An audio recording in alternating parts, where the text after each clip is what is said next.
Considering the nature of their prophet, it should be no surprise that the Islamic world is such a mess. Bukhari. When we reached Khaybar, Muhammad said that Allah had enabled him to conquer them.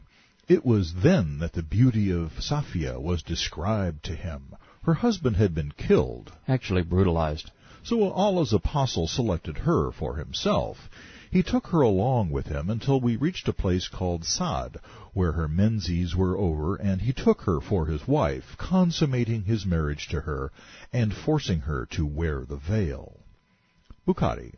The Muslims said among themselves, will Safiyah be one of the Prophet's wives, or just a lady captive and one of his possessions? Muhammad was guilty of every sex crime known to man: pedophilia, incest, rape, polygamy, adultery, womanizing, fornication, sexism, and abetting prostitution. Worst of all, he rewarded his mercenaries by dividing captured young girls among them. It's little wonder his Quranic paradise was so perverted. The Sirah reports, Ishaq. When the apostle married, using a word designed to convey the nature of a moral and loving relationship to this situation is repulsive. Safiyah, on his way out of town, she was beautified and combed, putting her in a fitting state for the messenger. The apostle passed the night with her in his tent. Abu Ayyub, girt with his sword, guarded the apostle, going round the tent until he saw him emerge in the morning. Abu said, I was afraid for you with this woman, for you have killed her father, her husband, and her people. Imagine for a moment being Safiyah. You awaken one morning to find a gang of godless pirates prowling on the outskirts of your town. After rattling their sabers, you witness thousands of them performing a prostration prayer. You recognize them, for they are the same men who threw you out of your home in Yathrib. Their bone-chilling shouts of Allahu Akbar pierce your soul. Before you can run, the mercenaries swarm at you from every direction.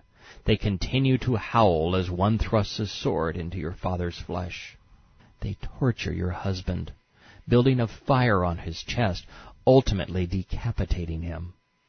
They murder your brothers. Then they shackle your cousins, hauling them away to become sex slaves.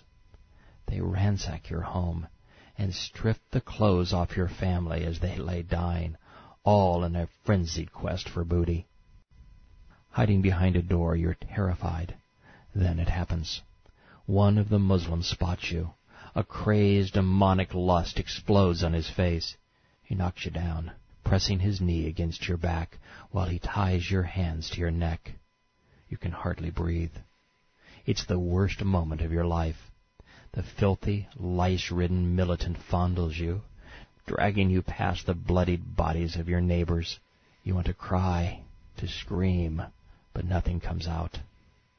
Then you see Muhammad, the man you have grown to hate, the repulsive 60-year-old animal responsible for this horror.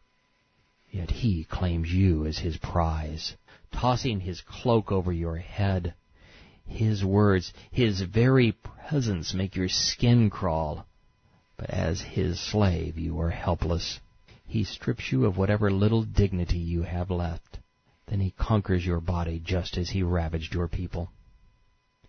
Now consider the insanity of a man who claimed to be the messenger of God, raping a woman whose town he had terrorized, savaged and plundered, and then whose people he had enslaved.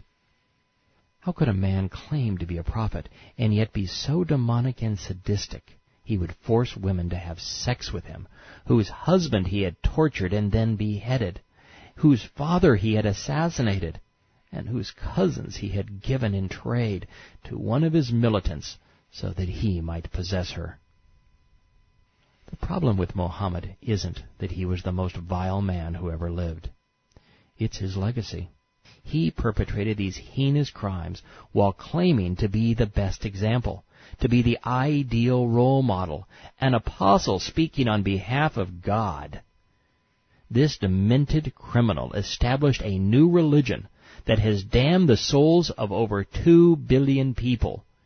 He inspired terrorism, and his legacy has led the world to the brink of global war.